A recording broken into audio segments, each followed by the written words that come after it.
Hey guys, I got myself a Christmas present, the MP Midi Model 2A MIDI controller, specifically for using with VCV Rack. So if you use VCV Rack and you've been looking at this controller, stay tuned and I'll give you my first impressions. I have only had this thing for about a month, so I'm still absolutely learning, but so far the customer service has been incredible. The unit itself is really cool, very unique, and I've been having a great time with it. So stay tuned and let's take a look.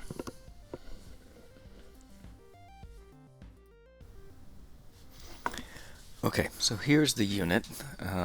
It is a touch screen with 4 banks of 8 endless encoders, and inside the software you can have 4 pages of configurations. So these 32 encoders become 128 options.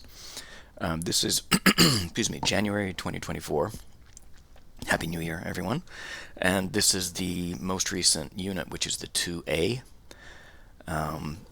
Just to really quickly go through the hardware, it's actually quite simple. Again, it's just a touch screen with a lot of encoders. It's very nicely made. It's all metal, steel chassis. I have it up on this laptop stand just so that I can rotate it and tilt it as I need to as I move around the studio. I have my keyboard to my left here, so I like to turn it while I'm playing around on the keyboard, and then if I'm mixing, I have it here. On the back, see if I can show you the back. It's a little bit tight with the cords. We have 3 USB-C connections for things like power, MIDI, touch screen, etc., and then the HDMI for the video display.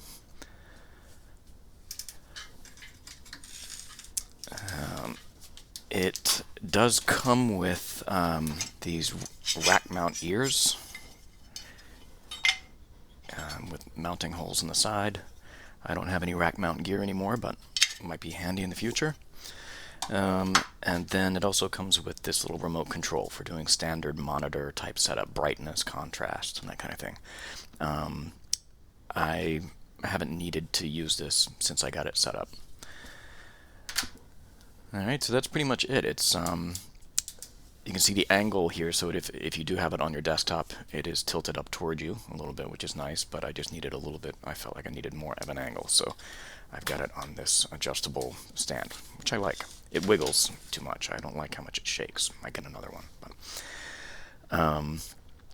so yeah, that's it for the hardware. Let's jump into the software.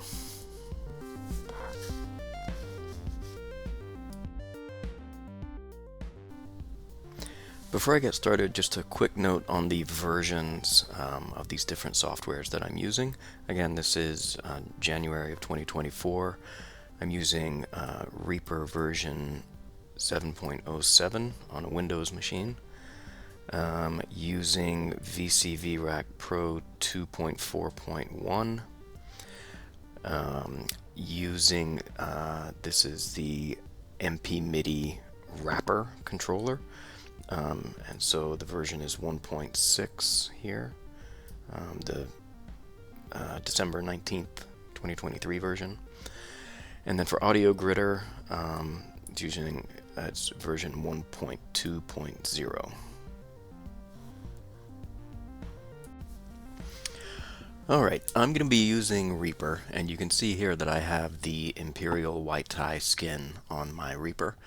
It's a little bit different looking from a normal Reaper install, but it's more or less the same. If I put in a new track here, you can see the buttons look a little bit different, but all the functionality is the same. So I'll just go ahead and call this MP Midi. If I insert an effect, I've already got a folder called MP Midi in my favorites. And that contains all of the different MP Midi wrappers available. These two are the AG ones here stands for Audio Gritter, and Audio Gritter is a separate piece of software that you can run in parallel with your DAW and offload all of your plugins to run inside of Audio Gritter. I'm not able to use that with VCV Rack for reasons I'll discuss in a minute. So then we have the MP Midi host for a multi-effects chain, for a single effects, or the MP Midi host for multi-instrument or single instrument. Let's just start with the single effects here. So this is the wrapper that pops up in the Reaper plugin window. I'm going to go ahead and control and display. And what happens is over here on my MP Midi unit, I see this screen. Across the top we have folder tabs, so you can set up these favorites, which contains the patch information, but it also all of the mapping to the MP Midi encoders. So whenever you have everything set up the way you like it, you can save it as a favorite and then reload it later on. So I'll just go ahead and pick this first favorite here. Ooh, sorry, here. And so here you can see VCV Rack has popped up inside of the MP Midi screen. All right, so I'm going to make this just a little bit bigger. There's a lot of stuff going on around the outside here, which I'll talk about in just a second. But just in terms of the basic window here that's running inside the MIDI MP Midi controller, you are actually able to resize it, as I just did. All right, cover everything up if you wanted to. You can even drag it onto another window. So if you watch what's happening over here, I can drag this over to my main monitor, work on it here in a slightly larger format, right? Where I'm, because the MP Midi is slightly smaller than my two big screens, and I'm of a certain age. I like big, big screens. Obviously, you're not going to be able to use the touch screen aspect here. If it's down here on the MP Midi unit, I can drag around. I can zoom in, and that sort of thing. But in general, what I've found, I like to, whenever I'm using this unit, I usually build the patch first. Like, I don't try to use the touchscreen functionality to go in here and touch this VCA envelope input and drag a wire to an envelope generator. You can do it. It's just, I don't know, it's just a little cumbersome for me with my fingers to get it to work right every time. I was able to do it. You can totally do it, but just ergonomically, I'm so used to using the mouse to build a patch and that kind of thing that I'll generally just build it normally, as I always have, and then use the MP Midi controller for what it's good for, and that is bringing it from a digital virtual rack back into the physical world where you have these encoders, and then you can use this as a performance tool and not for a patch building tool, just because it's it's just a little bit cumbersome, I think. It's great for performance, don't get me wrong. You will see in a minute once I get all this stuff hooked up. So yeah, you can make the window larger and smaller. You can also, let me just move this out of the way a little bit. Actually, I'll move it. Yeah, there we go. You can also hide the encoder. So once you have everything set up, you can clean up this screen here to be much cleaner, and it gives you a little bit more real estate. You can make this bigger. Whenever you have the encoders showing, you have these cool colored, you can change the color of the encoders, and then whenever you hide them, it still shows like a small box, shows you the color, and then so I'm moving this encoder here, and you get to see a bar at the top, just in case you're scrolled away from the actual thing, you can see what's happening in terms of the level of this encoder. Even when the virtual encoders are hidden. If they're not hidden, you see it in this circular icon. And then, let's see, we'll just quickly run around the outside of this screen here. I'm not going to cover everything. There's obviously a lot of stuff here.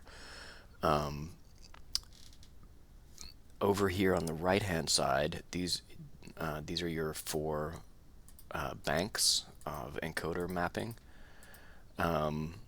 Honestly, I've only used one so far. And then this is sort of the magic button here for link, this link button here. You press link, you come over here to, let's say this is my delay send. So I'm going to tap this controller in VCV Rack. And then when I come over here and touch the, when I turn this encoder, then it has now mapped. And if you look at VCV Rack here, you see this knob is turning while I'm turning this encoder. Pretty cool.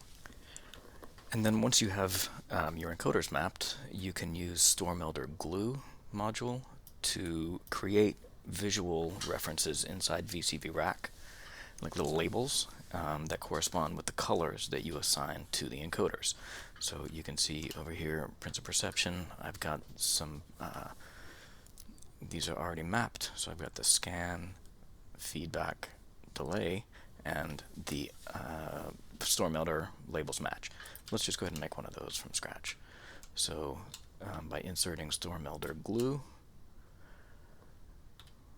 we'll make a label, let's say on the clock multiplier. Oops. Sorry. Okay, so it automatically comes up with a name and a color. You can right-click it, Appearance, change the color to something that we're not using yet. Oops. Color, let's say pink, and then I'll just change it and make this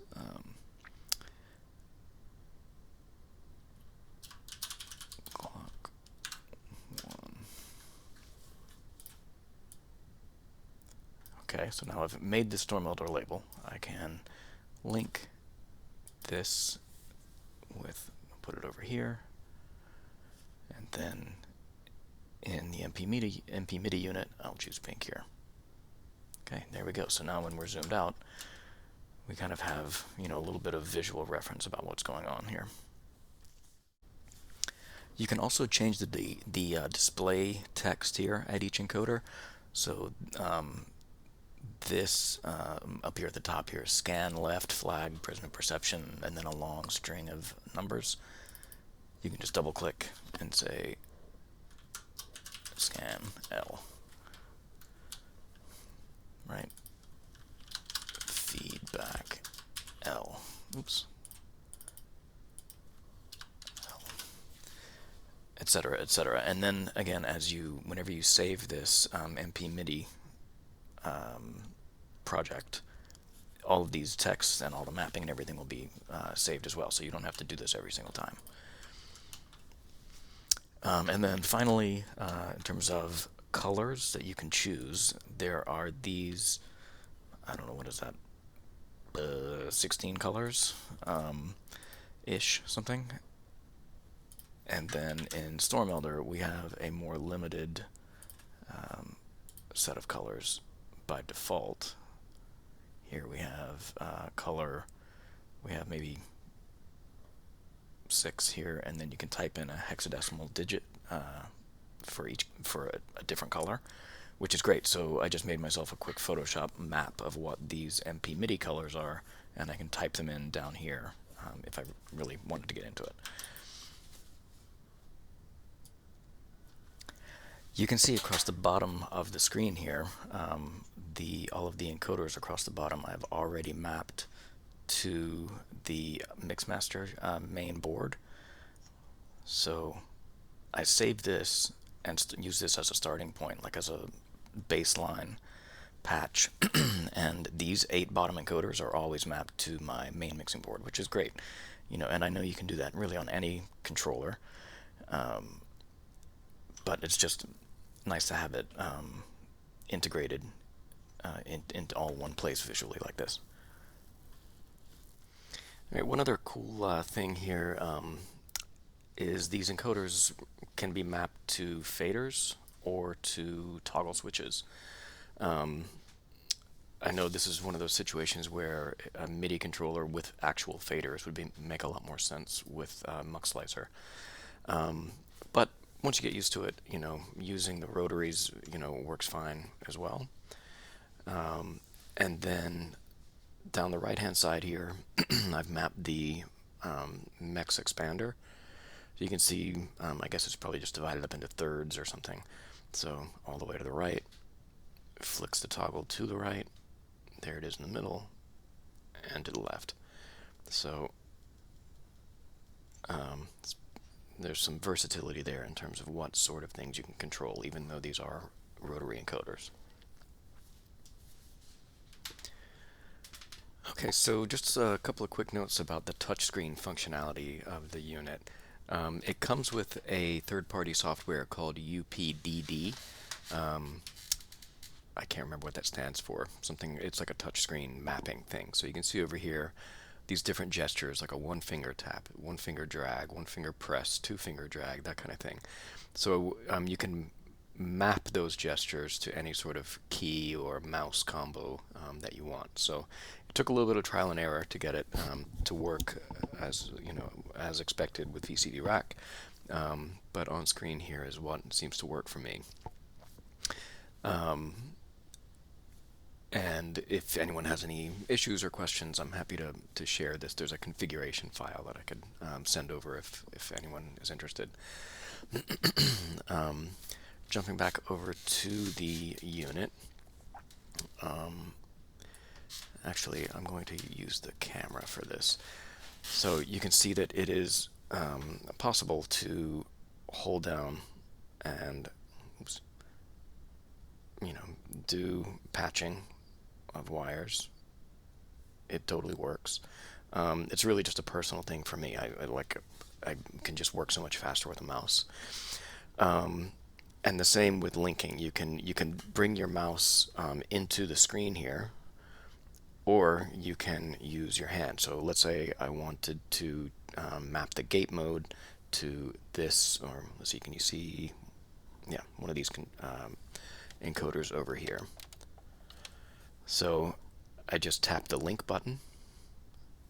Oh, sorry, you can't see it. The link button here turns green, right? And then I touch the controller that I want to map, and then turn the encoder, and now it's mapped. Sorry, get my hand out of the way. Okay, so now I've got this top left encoder mapped to gate mode, and you saw how easy that was. I literally just use my finger to tap the link button, touch the thing that I'm interested in, turn the encoder, and it's mapped. Same thing for unlink. So if I press the unlink button, turn the encoder, now it's no longer linked.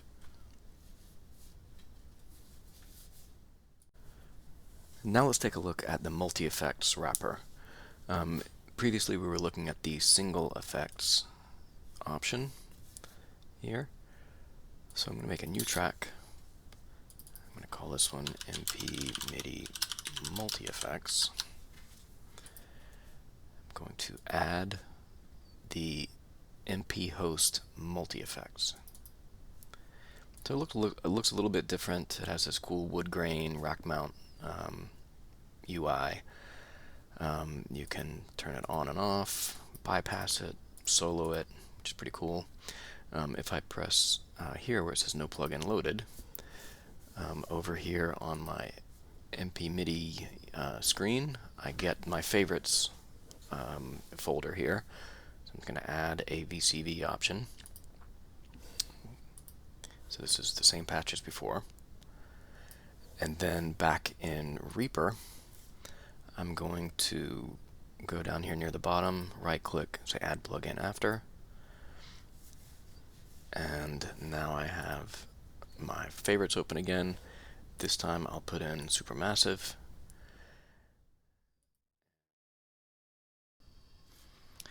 And another way for inserting VST either before or after the VST that you're working on, because again, remember we're working in the multi effects host wrapper.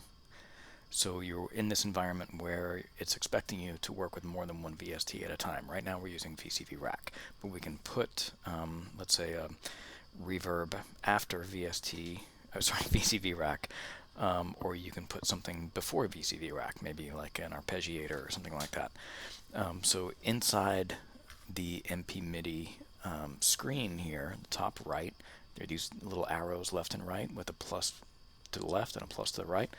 So I'm going to tap those with my finger, and I'm going to add a plugin after VCV Rack, and again it brings up my plugins folder, or my favorites folder rather. So if I had an effect that I wanted to use, let's say Supermassive, now I've got Supermassive loaded.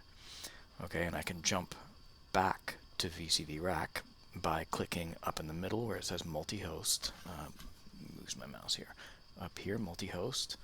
So I'm going to tap that and choose my sidechain VCV underscore envelope follower. That's my silly name that I gave this plugin, or this patch, and I've actually completely changed it since that name, so I need to rename it. Right, so you can, inside the multi-host, you can add a plugin before or after without having to go back to Reaper, just by clicking up here in the top right. And so while we're talking about funny little details, or not funny, but cool little details, down in the bottom right, where it says enable high resolution, you can actually change the resolution of the encoders. Instead of moving quickly,